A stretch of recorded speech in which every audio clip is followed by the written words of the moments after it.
Visit पे आए हुए हैं अमेरिका के फॉरेन सेक्रेटरी माइक पॉम्पियो, जो आई थिंक एक राइजिंग इंडिया एक कॉन्क्लेव में या डिस्कशन में आए हुए हैं। मज़े की बात यह है कि उनसे सवाल किया गया एक इंटरव्यू के अंदर, सवाल किया गया कि do you sympathise with India कि पाकिस्तान स्पॉन्सर्स टेररिज्म और बड़ा हम मुतासर हैं उससे। तो अब याद रखें कि अमेरिका वो मुल्क है जिसके साथ पाकिस्तान ने पिछले 20 साल मिलके दहशतगर्दी की जंग में जंग लड़ी है। एक धमकी इमरान खान को दी गई थी और अब एक धमकी शहबाज हुकूमत को भी अमेरिका की तरफ से दी गई है। डोनाल्ड लू ने उस धमकी का भी एतराफ कर लिया है। वजीर आजम शहबाज शरीफ से army chief general Asim Munir ने मुलाकात की।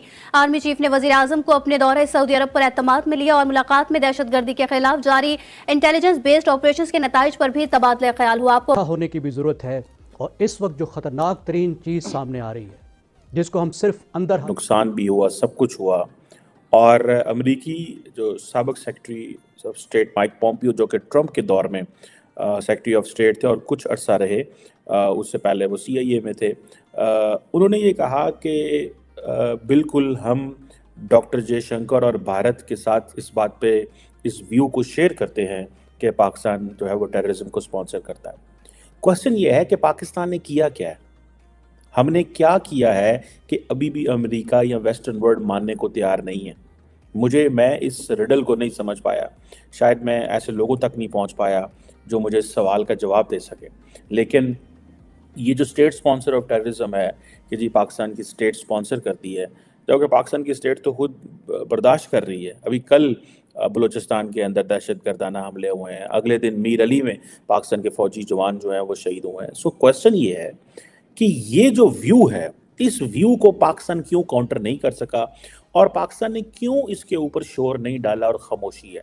क्यों हम हर मुल्क को जवाब नहीं देते या हर उस शख्स को, जब हम बायलैटरल्स करते हैं तो हम क्यों जवाब नहीं देते। मैं बल्कि वैसे कल भी बड़ा हैरान हुआ, एक पाकिस्तानी जो एक हैं, तो वो एक खातून थी आफिया सदीकी, वो अमेरिका में के अंदर जेल में है क्योंकि उनको पकड़ा गया था अफगानिस्तान में। सुना है वो थी एक प्रोफेसर थी, वो साइंसदान थी और वो पता नहीं जहाद करने अफगानिस्तान चली गई। एक तो हमारे ये जो पढ़े लिखे लोग हैं, अनपढ़ तो अनपढ़ है, पढ़े लिखे लोगों को भी पता नहीं क्या इनके दिमाग में फतूर है कि बंदूक और गन का जो है वो जहाद करना है। वो पकड़ी गई वहाँ पे, उन्होंने उसको सज़ा दे दी। तो पाकिस्तान की अथॉरिटीज़ ये कहती थी कि हम तो जनाब अमेरिका से कहते रहे हैं कि इसको रिहा करें। तो कल वो मैं देख रहा था, अमेरिका के असिस्टेंट सेक्रेटरी ऑफ डोनाल्ड लू ने कहा कि पाकिस्तान ने आज तक हमसे बात ही नहीं की इन एक्सचेंज ऑफ दैट।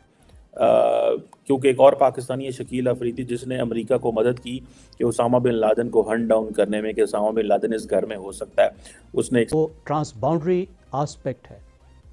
ये टेररिस्ट अफगानिस्तान में तालिबान के मेहमान हैं, इनको वहाँ असला मिलता है, बेहतरीन असला फराहम किया गया है, हिफाजत से रह रहे हैं, इनके लीडरों को वुज़रा का प्रोटोकॉल मिलता है, इनकी वहाँ तश्कीलें होती हैं, ट्रेनिंग होती हैं और आते हैं। और सबसे बड़ी ख़तरनाक बात है कि अब ये अकेले नहीं आ रहे, अब ये तालिबान भी इनके साथ आ रहे हैं।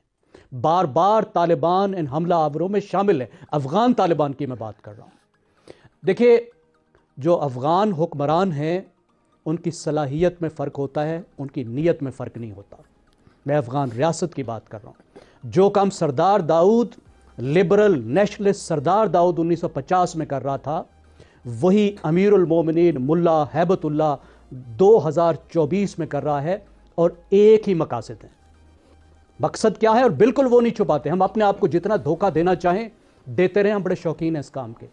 वो खुल्लम खुल्ला इस बात को कहते हैं कि फाटा को कंट्रोल करना है TTP के जरिए।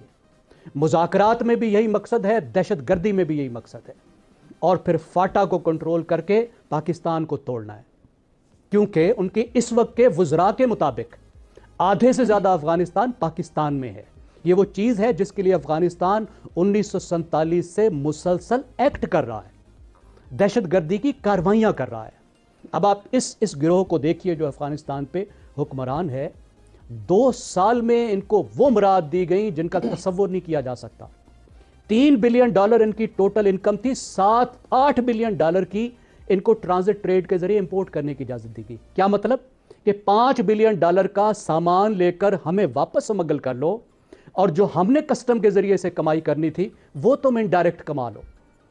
दुनिया में कोई एक अहमक मुल्क इससे ज्यादा दिखा दें जो ये कहता हो कि मेरा जो रेवेन्यू है, जो मेरी इनकम है, जबकि हालत ये कि एक एक चीज, चाय का कप जो कौम उधार पे चला रही हो, वो दूसरे मुल्क को कहती है कि तुम ये सामान ले लो, मुझे वापस स्मगल कर लो, जो मैंने रेवेन्यू कमाना है वो तुम कमा लो। पूरे तिजारत इनके लिए खोल दी गई बगैर टैक्स के, अपने किसान का कबाड़ा करके। 50-50 रुपए किलो यहां सेब बिकता रहा।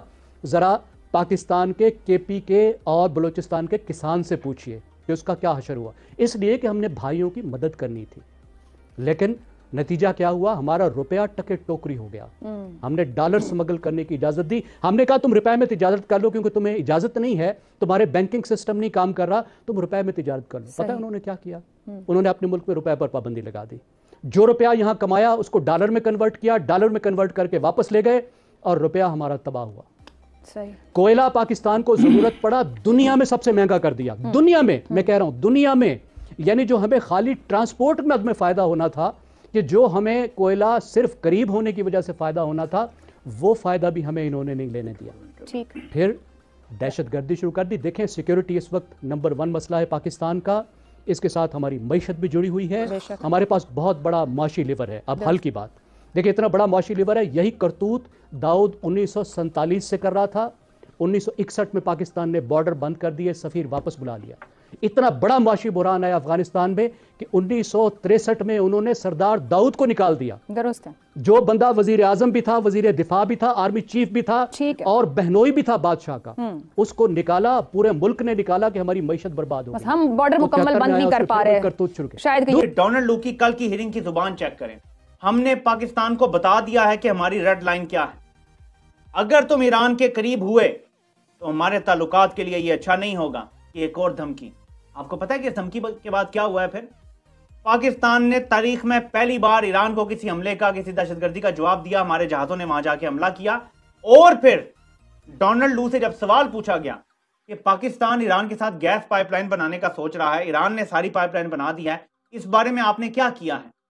डोनाल्ड लू ने यह कहा कि पाकिस्तान ने अभी पिछले कुछ ही अरसे में ईरान पर हमला किया है। ईरान ने और पाकिस्तान ने ट्रेड किए हैं हमले। पाकिस्तान और ईरान के ताल्लुकात इस टाइम लोएस्ट पॉइंट पे हैं। तो फिर यहां सवाल पैदा होता है कि क्या पाकिस्तान ने डोनाल्ड लू के दबाव की वजह से ईरान को जवाबी हमला किया है, ताकि डोनाल्ड लू जो हमें कह रहा था, और ये उसने यहां बताया कि मैंने उन्हें कहा है कि अगर आपने गैस पाइपलाइन बनाई तो अच्छा नहीं होगा, अगर आप ईरान के करीब हुए तो अच्छा नहीं होगा। तो फिर हमने अमेरिका को यकीन दिलाने के लिए ये हमला किया है कि हम ईरान से दोस्ती नहीं करने वाले, बल्कि ईरान से तो हमारी दुश्मनी चल रही है, हम तो ईरान पे हमले कर रहे हैं। और डोनाल्ड लू ने यही जवाब दिया है अपनी कांग्रेस को। डोनाल्ड लू का कहना है कि पाकिस्तान और ईरान तो हमले ट्रेड कर रहे हैं, वो बिल्कुल एक दूसरे के करीब नहीं हो रहे, और ये हमारी रेड लाइन है, यानी अगर गैस पाइपलाइन का सोचा भी तो ताल्लुकात खराब हो जाए। दोस्तों, मुझे उम्मीद है कि ये वीडियो आपको पसंद आया होगा। वीडियो पसंद है तो प्लीज़ हमारे YouTube चैनल को जरूर सब्सक्राइब कीजिए। इसी प्रकार का भविष्य में वीडियो देखने के लिए चैनल को सब्सक्राइब कीजिए। हमारे इस YouTube चैनल पे आपको इससे भी ज़्यादा इंटरेस्टिंग वीडियो भविष्य में देखने को मिलता रहेगा। तो प्लीज़ हमारे YouTube चैनल सोच टाइम्स को सब्सक्राइब कीजिए, वीडियो को लाइक कीजिए, इस वीडियो को अपने दोस्तों के साथ जरूर शेयर कीजिए। नमस्कार, फिर मिलेंगे अगले